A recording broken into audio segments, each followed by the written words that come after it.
In this video, we will share with you the top 10 lessons from the book Thinking Fast and Slow by Daniel Kahneman. This book is a fascinating exploration of the two modes of thinking that shape our judgments and decisions. System 1, which is fast, intuitive, and emotional. And System 2, which is slow, deliberate, and logical. Number 10, we are overconfident in our judgments and predictions. We often rely on our intuition and ignore relevant information, leading to errors and poor decisions. To avoid overconfidence, we should seek feedback, consider alternative perspectives, and use statistical tools. Number 9, we are influenced by framing effects and loss aversion. The way a problem or a choice is presented can affect our preferences and decisions. We are more sensitive to losses than to gains, and we tend to avoid risks.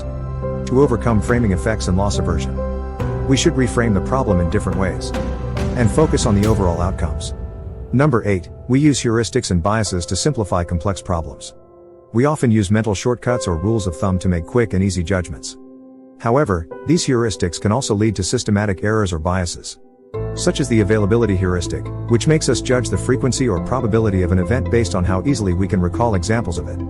To avoid heuristics and biases, we should be aware of them and use more deliberate and logical thinking when necessary. Number 7, we have two selves, the experiencing self and the remembering self. The experiencing self lives in the present and feels momentary sensations and emotions. The remembering self keeps a record of our past experiences and evaluates them. Our well-being and happiness depend on both selves, but they often have different preferences and perspectives. To improve our well-being and happiness, avoid the peak end rule, which makes us judge an experience based on its most intense and final moments. Number 6, we are influenced by priming and subconscious cues. Our behavior and choices can be affected by subtle and seemingly irrelevant stimuli, such as words, images, or smells, that activate certain associations in our mind.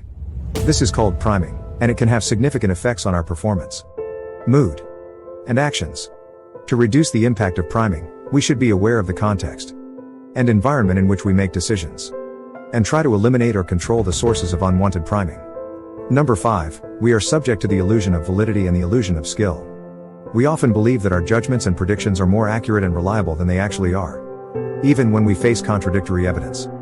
This is called the illusion of validity, and it can lead to overconfidence and poor decisions. Similarly, we tend to attribute our success to our own skill and talent, rather than to luck or chance. This is called the illusion of skill, and it can make us underestimate the role of randomness and variability in outcomes.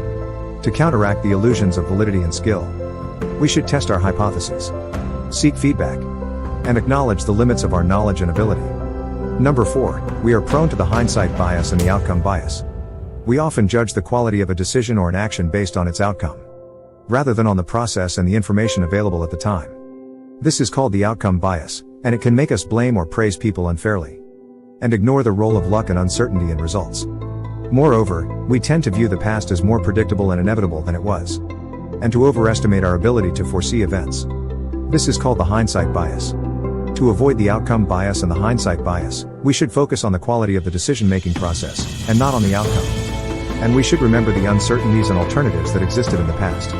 Number 3, we are subject to the sunk cost fallacy and the endowment effect. We often make irrational decisions based on our emotional attachment to our past investments and possessions. For example, we tend to continue investing in a project or a goal that is no longer worthwhile, just because we have already invested a lot of time, money, or effort in it. This is called the sunk cost fallacy, and it can prevent us from cutting our losses and moving on to better opportunities. Similarly, we tend to value the things we own more than the things we don't, and to demand more to give up something than we are willing to pay to acquire it. This is called the endowment effect, and it can lead to inefficient exchanges and missed opportunities. To overcome the sunk cost fallacy and the endowment effect, we should ignore our past investments and focus on the future costs and benefits. And we should consider the opportunity cost of holding on to something. Number 2, we are influenced by the anchoring effect and the availability cascade. Our judgments and estimates can be influenced by irrelevant or arbitrary numbers or information that we encounter or recall. This is called the anchoring effect, and it can make us susceptible to manipulation and persuasion. For example, we are more likely to buy a product if it is marked down from a higher price, even if the original price was inflated. Furthermore, our beliefs and opinions can be influenced by the frequency and intensity with which we hear or repeat them. This is called the availability cascade, and it can create self-reinforcing cycles of public opinion and social pressure. For example, we are more likely to believe that a phenomenon is real and important if it is covered extensively by the media, even if the evidence is weak or dubious. To resist the anchoring effect and the availability cascade, we should question the source and relevance of the information we receive or use. And we should seek evidence and arguments that challenge our views. Number 1, we can improve our thinking by using both systems. The main message of the book is that we can improve our thinking and decision-making by being aware of the strengths and weaknesses of both systems, and by using them in a balanced and complementary way.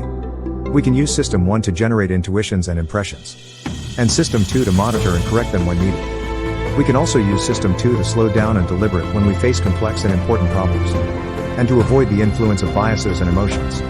We should not rely too much on System 2, as it can also be prone to errors and illusions.